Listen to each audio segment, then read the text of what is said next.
ప్రభునామానికి స్తోత్రములు. ప్రభునందు ప్రియ దేవుని బిడలారా, దేవుని యొక్క మహాకృపను బట్టి రక్షణ వార్త యూట్యూబ్ ఛానల్ ద్వారా వాక్యం ఉంటున్న సహోదరులందరికీ మా హృదయపూర్వకమైన వందనాలు తెలియజేస్తున్నాం. దేవుడు మనల్ని ప్రేమించి మరొకసారి ఆయన మాటలు వినడానికిను మనమందరం కూడా దేవుని వాక్యాన్ని ధ్యానించడానికి గొప్ప అవకాశాన్ని దేవుడు కలుగు చేస్తున్నారు. మనమందరం కూడా ఆయన స్తుతించడం మనకెంతో దేవునికరం. అందరూ బాగున్నారా? మరి అందరూ కూడా ఈ దేవుని మాటలు వినడానికి, దేవుని వాక్యం ధ్యానించడానికి మీ ఇరుగు పొరుగు వారిని, సహోదరులను కూడా ప్రోత్సాహపరిచి దేవుని మాటలు వినున్నట్లుగా అందరిని సిద్ధపరచాలని, అందరూ కూడా ప్రభు మాటలు వినాలని మరొకసారి మా యొక్క అభిలాష అయినది.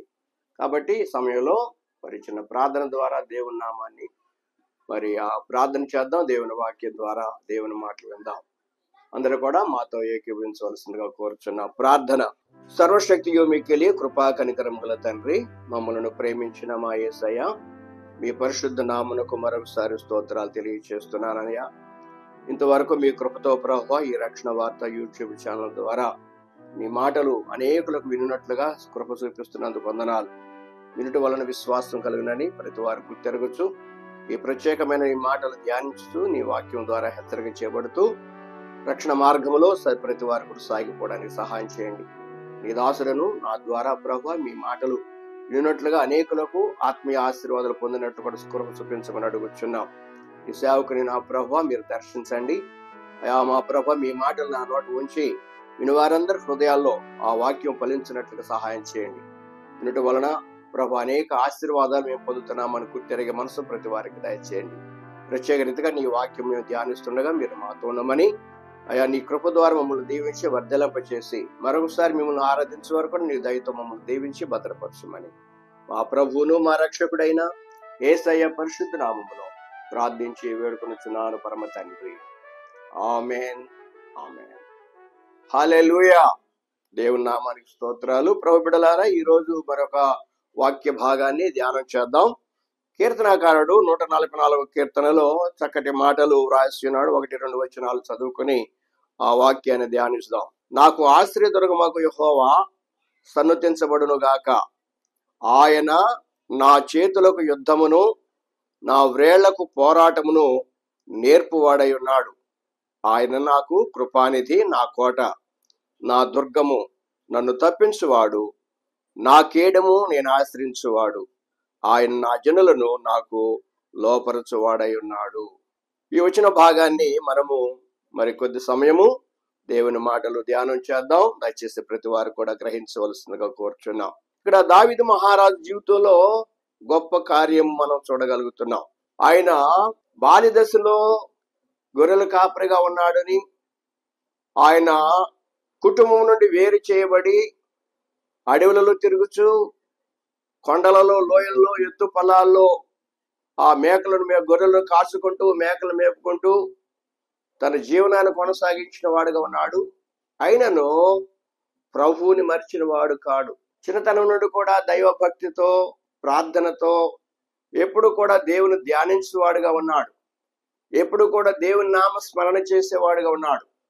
ఆయన హృదయంలో ఎక్కువ దేవునికి ప్రాధాన్యత, తన తండ్రి అప్పగించిన పనులో నమ్మకము, మరి తనకు అప్పగించిన గొర్రెలను కాచుకుంటూ ఆ ఎడారులలో, కొండలలో, లోయలలో మరి అతని జీవనాన్ని కొనసాగించిన వాడుగా ఉన్నాడు.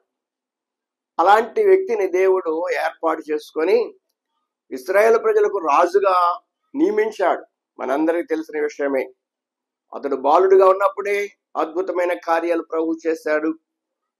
సమూయేలు మొదటి గ్రంథం 17వ అధ్యాయంలో, నేను గొర్రెలను కాచున్నప్పుడు నా గొర్రెలకు హాని కలిగించడానికి మరి సింహం వచ్చిందని, ఎలుగుబంటి వచ్చిందని, వాటిని నేను చంపగలిగాను, అది నా దేవుని శక్తి ద్వారాని గొప్ప సాక్ష్యము కలిగిన వాడుగా ఉంటున్నాడు.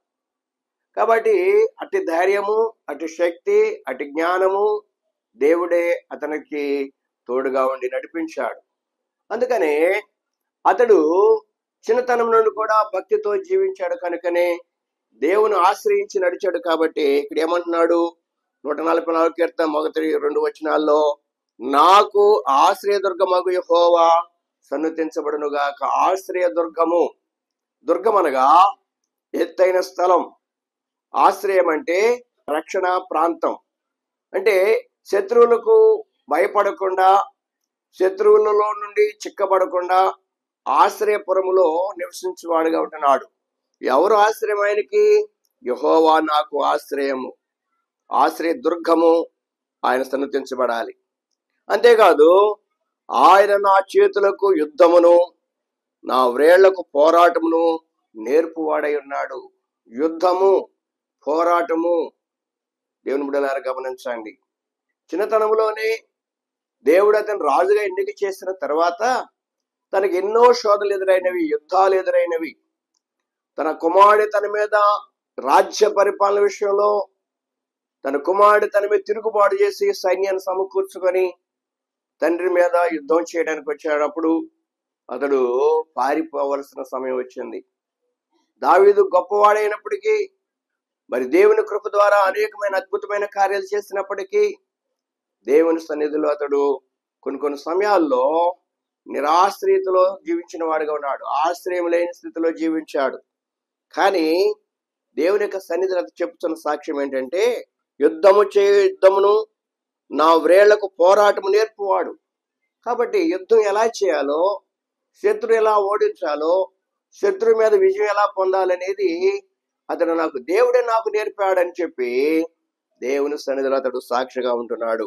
అంతేకాదు నా దుర్గము, నన్ను తప్పించువాడు, నా కేడము, నేను ఆశ్రయించువాడు. కనుక ఇవన్నీ కూడా తన అనుభవంగా ఈ మాటలు రాస్తుంటున్నాడు. దేవుని బిడ్డలారా, పోరాటము అనే మాటను మనం ఆలోచించినట్లయితే పోరాటము రెండు రకాలు. ఒకటి శారీరకమైన భౌతికమైన పోరాటం, రెండవది ఆత్మీయ పోరాటం. శారీరకమైన పోరాటం అంటే యుద్ధ పంక్తుల్లో అనేక మంది సైన్యంతో కత్తులు, డాళ్లు, మరి బళ్ళెములు పట్టుకొని ముందుకు సాగుతారు. జయం పొందడానికి వారు యుద్ధ పంక్తులు తీర్చబడి శత్రువును ఓడిస్తారు. అది ఒక భాగం. రెండవది ఆత్మీయ పోరాటం. మన శరీరంలో ఈ పోరాటం ఎప్పుడు ఉంటుంది. ఎవరు పోరాడేది, ఎవరితో పోరాడుతున్నాం అనేది మనం ఆలోచిస్తే భక్తుడైన పౌలు గారు ఎఫెసు సంఘంలో చక్కటి మాటను మనకు తెలియచేస్తుంటున్నాడు. 6వ అధ్యాయము దయచేసి 12వ వచనం చూడండి. ఏలయనగా మనం పోరాడునది శరీరులతో కాదు, కానీ ప్రధానులతోనూ, అధికారులతోనూ, ప్రస్తుత అంధకార సంబంధులకు లోకనాథులతోనూ, ఆకాశమండలం దురాత్మ సమూహముతోనూ పోరాడుచున్నాము. ఎవరితో మన పోరాటమే అంటే, లోకంలో ఆత్మ సంబంధమైన జీవితంలో జీవించే వ్యక్తి అపవాదిని ఇప్పుడు కూడా ఎదురుస్తూనే ఉండాలి. అపవాదితో పోరాటం, దురాత్మ సమూహములతో, అంధకార శక్తులతో, ఆ లోకనాథులతో, ఇవన్నీ కూడా మనకు ఎదురవుతున్న శోధనలు.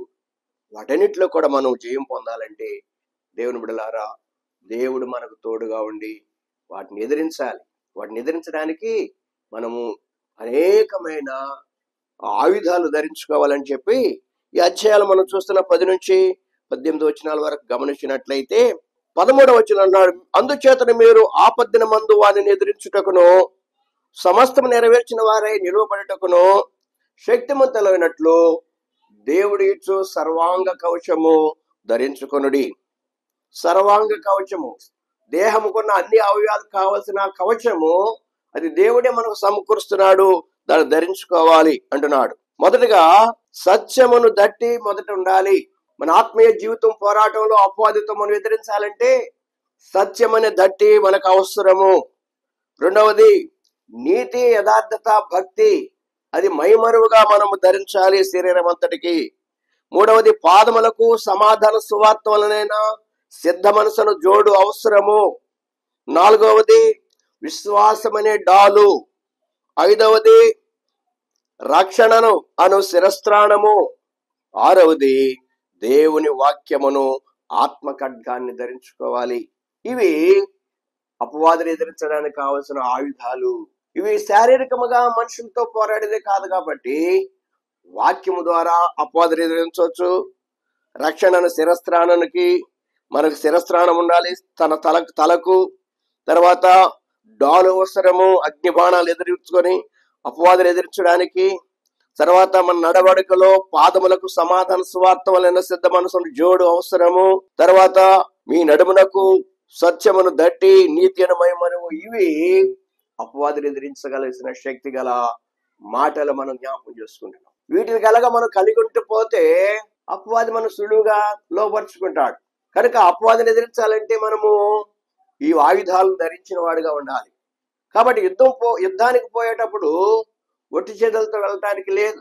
యుద్ధ పంక్తులుగా ఓడినప్పుడు చేతులలో డాలు ఉండాలి, ఖడ్గం ఉండాలి, శిరస్త్రాణం ఉండాలి, జోడు ఉండాలి, నడుమునకు సత్యమును దట్టి, ఇవన్నీ కూడా మనం కలిగి ఉంటే శారీరకంగా యుద్ధం చేసినప్పుడు ఆయుధాలు అవసరమే. ఆ రీతిగా ఆత్మ సంబంధమైన జీవితాల్లో ఆయుధాలు అవసరము.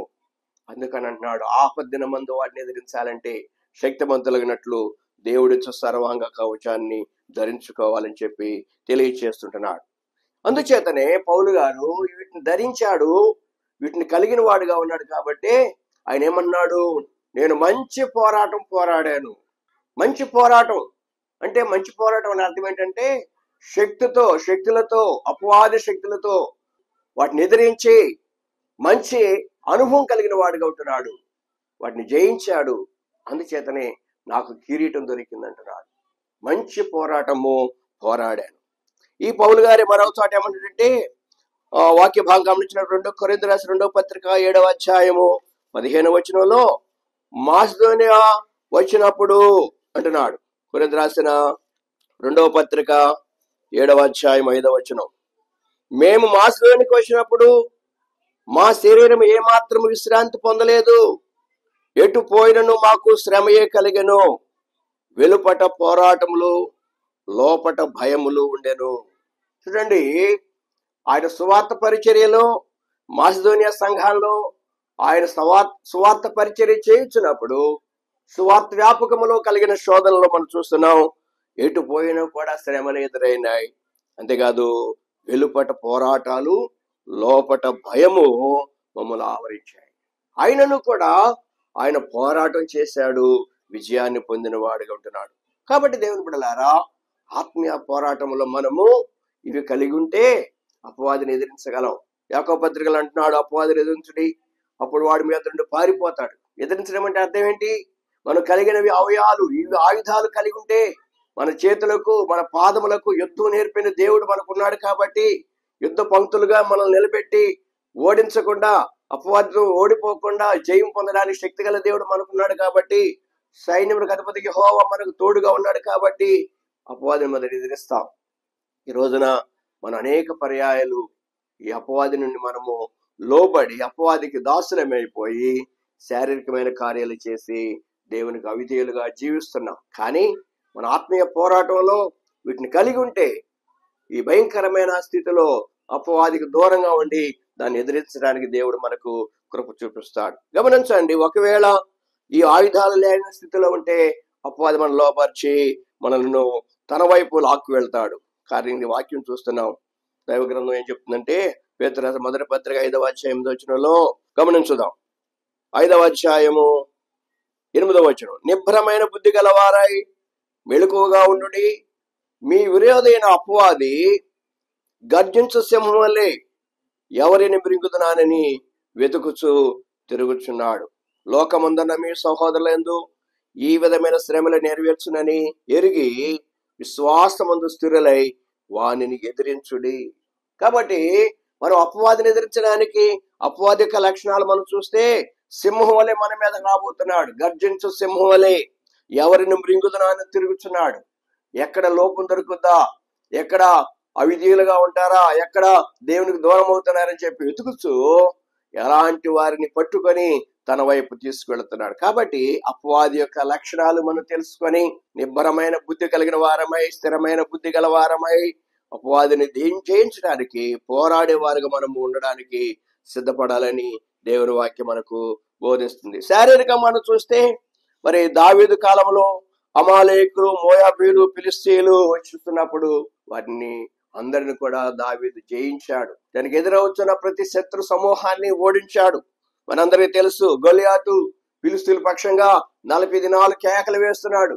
సౌలు మహారాజు తన సైన్యంతో సౌలు యొక్క గొలియాతును ఎదిరించలేని స్థితిలో ఉన్నప్పుడు ఎందుకంటే ఒంటరిగా వెళ్ళి ఎదిరించాలంటే ఎవరికి ధైర్యం చాల్చలేదు. అట్టి సమయంలో బాలుడైన దావీదు తన తండ్రి ఆజ్ఞ ప్రకారంగా తన సహోదరులు చూడడానికి వెళ్ళాడు. అక్కడ యుద్ధం జరుగుతుంది. ఆ సహోదరులు అంటున్నారు, ఇవెందుకు యుద్ధం జరుగుతుంటే వచ్చావని చెప్పి అతన్ని దూషించారు. కానీ ఆ ఫిలిష్తీయుని మాటలు విన్న ఈ దావీదుకు చాలా కోపం వచ్చింది. సున్నతి లేనివాడు ఈ రీతిగా మరి మిమ్మల్ని ఎదిరిస్తుంటే మీరు ఎందుకు మౌనంగా ఉంటున్నారని చెప్పి అడుగుతున్నాడు. ఆ సమయంలో తన ఉద్దేశం ఏంటంటే, దేవుడు నా పక్షంగా ఉన్నాడని చెప్పి సౌలు మహారాజుతో అంటున్నాడు, అయ్యా నేను చిన్నతనంలో ఉండగానే దేవుడు మరి మా సింహాన్ని జయించడానికిను ఎలుగుబంటును తప్పించడానికి దేవుడు నాకు శక్తినిచ్చాడు కదా, ఈ సున్నతి లేని ఫిలిష్తీయుని నేను జయిస్తాను అని చెప్పి తాను వెళ్ళి సమయంలో మొదటి గ్రంథం 17వ అధ్యాయం 46వ వచనంలో ఆ వచ్చిన భాగం మనం గమనిస్తే, మరి దావీదు చిన్నవాడే ఉన్నప్పుడే గొలియాతును హతమార్చడానికి దేవుని తన కృప చూపించిన వాడుగా ఉన్నాడు. దయచేసి వాక్య భాగాన్ని జ్ఞాపకం చేసుకుందాం. మొదటి సమయాల గ్రంథం 17వ అధ్యాయము వాక్యం చూసినట్లయితే 47వ వచనంలో, అప్పుడు యెహోవా కత్తి చేతను ఈటి చేత రక్షించువాడు కాడని ఈ దండు వారందరూ తెలుసుకుందరు, యుద్ధము యెహోవాదే, ఆయన మిమ్మును మా చేతికి అప్పగించునని చెప్పాను. కాబట్టి ఇక్కడ ఎలాంటి యుద్ధం చేస్తున్నాడు? శారీరకంగా తన దగ్గర ఏ ఆయుధం లేదు, ఏ ఖడ్గము లేదు, కానీ యుద్ధము యెహోవాదే, ఆయన నాకు సహాయం చేస్తాడని చెప్పి, ఆయన కత్తి చేతను ఈటి చేత రక్షించేవాడు కాడు అని చెప్పి తన దగ్గర ఉన్న ఒడిసెలతో ఆ దావీదు మరి ఏటిలో రెండని 5 రాళ్లను తీసుకున్నాడు. ఆ రాళ్లతో అతడు యుద్ధం చేశాడు. కేవలము తన ఒడిసెల సహాయంతో, దేవుని కాపుదలతో దేవుడే అతన్ని జయించడానికి, ఆ గొలియాతును హతమార్చడానికి దేవుడు అతనికి శక్తినిచ్చిన వాడుగా ఉన్నాడు, ధైర్యాన్ని ఇచ్చాడు. అతను చూస్తుంటేనే చూపులకే 6 మూల జానుడు, అంత ఎత్తాటి చాలా ఎత్తైన మనిషి, బలవంతుడు, తన ఆయుధాలు మోసేవాడు తన ప్రక్కనే ఉన్నాడు, ఆయుధాలు తన చేతిలో ఉన్నాయి. కానీ చిన్నవాడైన దావీదు ఏమాత్రం భయపడు, ఎందుకంటే నా పక్షంగా దేవుడు ఉన్నాడు, సింహాన్ని జయించడానికి శక్తినిచ్చిన దేవుడు, మరి వెలుగుబడిని చంపడానికి శక్తినిచ్చిన దేవుడు అని చెప్పి ఆ విషయాన్ని చక్కగా వివరించినట్లుగా మన వాక్యం చూస్తున్నాం. చివరకు అతడు ఆ ఒడిసెల ద్వారా, ఆ చిన్న రాయి ద్వారా ఆ గొలియాతును హతమార్చిన తర్వాత మనం గమనించినట్లయితే పరుగున వెళ్ళాడు. చూడండి, వాక్యం గమనించుదాం. 51వ వచనంలో, వాడు బోర్ల పడగా దావీదు పరిగెత్తుకొని పోయి ఫిలిష్తీయుని మీద నిల్చుండి వాని కత్తి వరదూసి దానితో వాని చంపి వాని తలను తెగవేశాను. ఎంత గొప్ప శక్తి చూడండి. ఈ పోరాటంలో దేవుడు అతనికి జయమిచ్చాడు, యుద్ధం చేశాడు. ఫిలిష్తీయులందరూ పారిపోయారు. కేవలము గొలియాతును చంపగానే వారందరూ పారిపోతారు. చూడండి, వాక్యం చూస్తే, దేవుని బిడ్డలారా, అప్పుడు ఇశ్రాయేలు వారును యోధా వారు లేచి జయమనర్చుచు లోయ వరకు షారాయమును ఎక్రోను వరకు ఫిలిష్తీయులను తరమగా, ఫిలిష్తీయులు హతులై షారాయమును ఎక్రోను మార్గమున గాతు ఎక్రోను అను పట్టణం వరకు కూలిరి. వారందరూ కూడా ఇశ్రాయేల్ ప్రజలు ఆ సైన్యం అంతటి కూడా వెళ్ళి, ఎప్పుడైతే గొలియాతు చనిపోయాడో వారందరూ కూడా బలం పొందిన వారుగా, భయాన్ని పోగొట్టుకున్న వారుగా ఉండి ఆ ఫిలిష్తీయులను హతమార్చిన వారుగా ఉంటున్నారు. కాబట్టి దేవుని బిడ్డలారా, యుద్ధం చేసిన దేవుడే, యుద్ధము యెహోవాదే. కాబట్టి అపవాదిని ఎదిరించడానికి ఈరోజు మన జీవితంలో కూడా శారీరకముగా ఎలాంటి బలం కావాలో దేవుడిస్తాడు, ఆత్మీయ జీవితంలో కూడా మనం బలం పొంది ముందుకు సాగవలసిన వారుగా ఉన్నాం. మరొక వచ్చిన భాగాన్ని జ్ఞాపకం చేసుకుందాం. యెహోషాపాతు అనే వ్యక్తిని గురించి, రాజుని గురించి కూడా వ్రాయబడుతుంది. యెహోషాపాతు జీవితంలో కూడా గొప్ప కార్యం చేస్తున్నాడు. వాక్యం గమనించినట్లయితే 12వ వచనంలో, మా దేవా, నీవు వానికి తీర్పు తీర్చవా, మా మీదకు వచ్చి ఈ గొప్ప సైన్యముతో యుద్ధము చేయుటకు మాకు శక్తి చాలదు, మేము ఈ చేయుటకును మాకు ఏమీ తోచదు, నీవే మా దిక్కు అని ప్రార్థన చేశాడు. యెహోషాపాతు దేవుని సన్నిధిలో ప్రార్థన చేసి సైన్యముతో బయలుదేరి వెళ్ళి వారిని హతమార్చాలంటే, లోకంలో అతడు జయం పొందాలంటే లోకంలో మనుషులు, సైన్యము అవసరం లేదు, అది దేవుని ద్వారా జరిగే కార్యమని. ఎప్పుడైతే అతడు తనకు తానుగా దేవుని సన్నిధికి వెళ్ళి ప్రార్థన చేశాడో, దేవుని మహింపరిచాడో, దేవుని సన్నిధిలో మొరపెట్టాడో దేవుడు అతని ప్రార్థన ఆలకించాడు. వెంటనే చూడండి, ఇక్కడ అంటున్నాడు, యూదా వారందరూ తమ శిష్యులతోనూ భార్యలతోనూ పిల్లలతోనూ యెహోవా సన్నిధిలో నిలవబడిరి. అప్పుడు మత్తన్యాకు పుట్టిన యెహేలు కుమారుడును బెరాకును జననమైన జకర్యా కుమారుడును ఆసాఫ్ సంతతి వాడగు లేవీయుడగు హాజీలును సమాజములు ఉండెను. యెహోవా ఆత్మ అతని మీదకి రాగా అతడు ఇలాగ ప్రకటించెను, యూదావారులారా, యెరూషలేము కాపురస్తులారా, యెహోషాపాతు రాజా, మీరందరూ ఆలకించుడి. యెహోవా సెలవిచ్చినదేమనగా, ఈ గొప్ప సైన్యమునకు మీరు భయపడకుడి, జడియకుడి. ఈ యుద్ధము మీరు కాదు, దేవుడే జరిగించును. ఎంత గొప్ప ఆశ్చర్యమైన మాట చూడండి. మతనే అనే యాజకుడు ప్రార్థన చేస్తూ దేవుని దర్శనం పొందిన వాడి ఉంటున్నాడు. యెహోషాపాతును ఇశ్రాయేలును అక్కడున్న ప్రజలందరూ ధైర్యపరిచే మాటలు ఏంటంటే, మీరు భయపడవద్దు, ఈ యుద్ధంలో మీరు పోరాడవలసిన నిమిత్తం లేదు. యూదావారులారా, యెరూషలేము వారులారా, మీరు యుద్ధ పంక్తులు తీర్చి నిలవబడి మీతో కూడా యెహోవా దయచే రక్షణను మీరు చూచెదరు. భయపడకుడి, జడియకుడి, రేపు వారి మీదకి పోవుడి, యెహోవా మీతో కూడా ఉండును. దేవుని కార్యం చూడండి.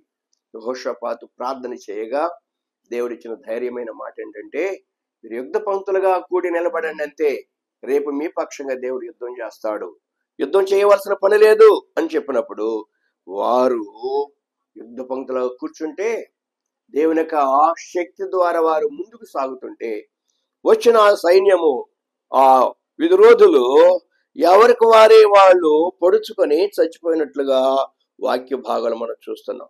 ఎందుకంటే యుద్ధం జరిగించిన దేవుడు కాబట్టి వారు ఏమీ చేయలేదు, యుద్ధం చేయలేదు, కానీ దేవుడే వారి పట్ల కార్యం చేసిన వాడుగా ఉన్నారు. వారందరూ కూడా దేవుని యొక్క సన్నిధిలో జయం పొందిన వారు, ఇశ్రాయేల్ ప్రజలందరూ జయం పొందిన వారికి ఉంటున్నారు.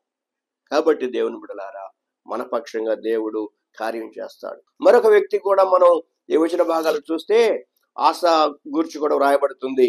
దినవృత్తాంతములు 2వ గ్రంథం 14-2వ వచనంలో వాక్య భాగాన్ని గమనించుదాం.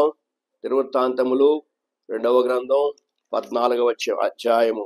ఇక్కడ కూడా మనం చూసినట్లయితే అతడు దేవుని సన్నిధికి వెళ్ళి ప్రార్థన చేస్తున్నాడు. 11వ వచనంలో, ఆస తన దేవుడిని యెహోవాకు మొరపెట్టి, యెహోవా విస్తారమైన సైన్యము చేతులు ఓడిపోకుండా బలము లేని వారికి సహాయం చేయుటకు నీకన్నా ఎవరు లేరు. మా దేవా యెహోవా, మాకు సహాయం చేయము, నిన్నే నమ్ముకొని ఉన్నాము. నీ నామమును బట్టి ఈ సైన్యం ఎదిరించుటకు బయలుదేరి ఉన్నాము. యెహోవా, నీవే మా దేవుడవు, నరమాత్రపై నీపైని జయమునందనీయకమని ప్రార్థించాడు. ఎప్పుడైతే ఎలా ప్రార్థన చేశాడో అద్భుతమైన కార్యం ఇక్కడ మనం చూస్తున్నాం. వారు మరి మికటమైన సైన్యం అయినప్పటికీ వారికి వారిగా పారిపోవడం జరుగుతుంది. చూడండి, వాక్యం చూస్తే 12వ వచనంలో, యెహోవా కూషినీయులను ఆస ఎదుట యూదా వారి ఎదుట నిలవనీయక వారిని మొత్తినందున వారు పారిపోయిరి. ఇది దేవుని కార్యం. యెహోవాయే యుద్ధం చేశాడు, యెహోవే సైన్యాన్ని సమకూర్చాడు. యెహోవా పక్షం ఇక్కడ ఏమన్నారంటే, అయ్యా నరమాత్రను నీపైన జయమందనీయకము, మా మీద కాదు, మాపై యుద్ధం చేయటం కాదు, నీకు అవమానం కలగకుండా నీవే జయం పొందాలి. ఆ అన్యజన సంబంధమైన వారితో నుండి ఓడిపోకుండా మమ్మల్ని రక్షించి దేవుడు నీవే అని చెప్పి ఆశ చేసిన ప్రార్థనకు వారు విజయం పొందిన వారికి ఉంటున్నారు. కాబట్టి దేవుని బిడ్డలారా, ఆత్మ సంబంధమైన పోరాటాలు, శారీరకమైన పోరాటాలు, యుద్ధాలు మన జీవితంలో చెలరేగుచున్నప్పుడు మనం ఒకటే చేయవలసిన పని, ప్రార్థన ద్వారా దేవుడు మన పక్షంగా కార్యం చేస్తాడు. యుద్ధము యెహోవాదే, యుద్ధము చేయవాడు ఆయనే. ఈ లోకంలో చాలా మంది జీవితాల్లో నెమ్మది సమాధాన స్థితిలో ఉన్నప్పుడు, అపవాది చేత శోధన ఎదురైనప్పుడు, పోరాటాలు ఎదురైనప్పుడు మన పక్షంగా దేవుడే సహాయం చేస్తాడు. ఆశా జీవితంలో అతను 10 సంవత్సరాలు తన పరిపాలనలో దేశం నెమ్మదిగా ఉందని చెప్పి రాయబడుతుంది. ఆ నెమ్మదిగా ఉన్న తర్వాత యుద్ధం లేచింది. ఆ యుద్ధంలో ప్రార్థన చేశాడు, దేవుని సన్నిధిలో మొరపెట్టాడు, చక్కగా దేవుని కార్యాలు జరిగినవి. దేవుని బిడ్డలారా, మన ఆత్మీయ జీవితం కూడా ఎలా ఉంది? అపవాది ఎప్పుడు కూడా మనలను పడగొట్టడానికి, ఆత్మీయ జీవితం పాడు చేయడానికి సిద్ధపడతాడు. కాబట్టి మన మాట ద్వారా, చూపు ద్వారా, తలంపు ద్వారా, ఆలోచన ద్వారా ఏ విధమైన లోపం దొరుకుతుందని ఎదురు చూస్తున్నాడు కాబట్టి, గర్జించు సింహాలు తిరుగుతున్నాడు కాబట్టి, పోరాటం చేయవాడు మన పక్షంగా ఉన్నాడు. యుద్ధం యెహోవాదే, యుద్ధం చేయవాడు మీరు కాదు, మీ దేవుడు యుద్ధం చేస్తాడు, మీకు జయమిచ్చే దేవుడు ఆయన చెప్పి అనేక సందర్భాల వాక్యాలు మనం చూడగలుగుతున్నాం. కనుక వారు ప్రభువుని నమ్మి ప్రార్థన చేశారు, విజయం పొందారు. మన జీవితంలో కూడా ప్రార్థన ద్వారా అపవాదిని జయించి ఈ లోకంలో పోరాటం చేస్తూ విశ్వాసం కాపాడుకుంటూ జీవ కిరీటం పొందడానికి వారు యుద్ధాలు చేసి కిరీటం పొందిన వారిగా ఉన్నారు, జయం పొందిన వారిగా ఉన్నారు. ఈరోజు మనం కూడా సాతాన్ని ఎదిరించి జీవ కిరీటం పొందడానికి సిద్ధపడే వారిగా ఉండాలి. సాతాన్ని అల్ప విశ్వాసం లేకుండా,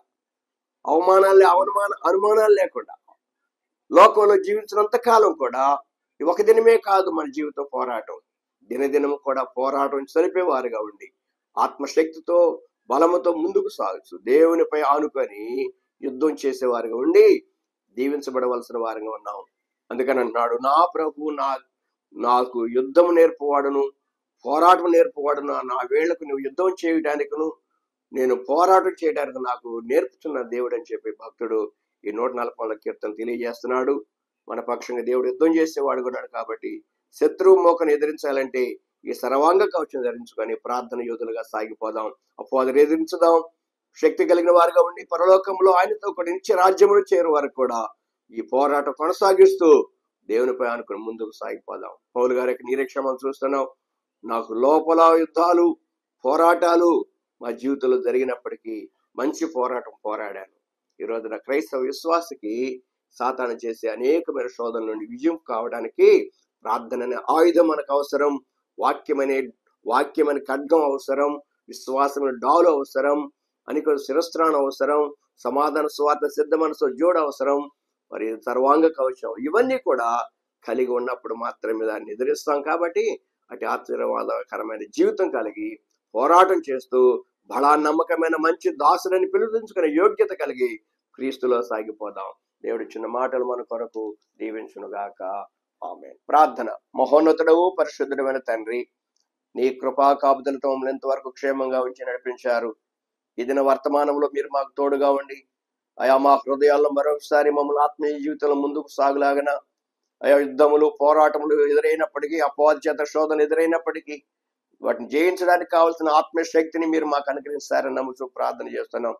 భక్తుల జీవితాల్లో అయా యుద్ధాలు మీరు చేసి వారికి జీవం సమకూర్చారు, ప్రజలను ధైర్యపరిచారు.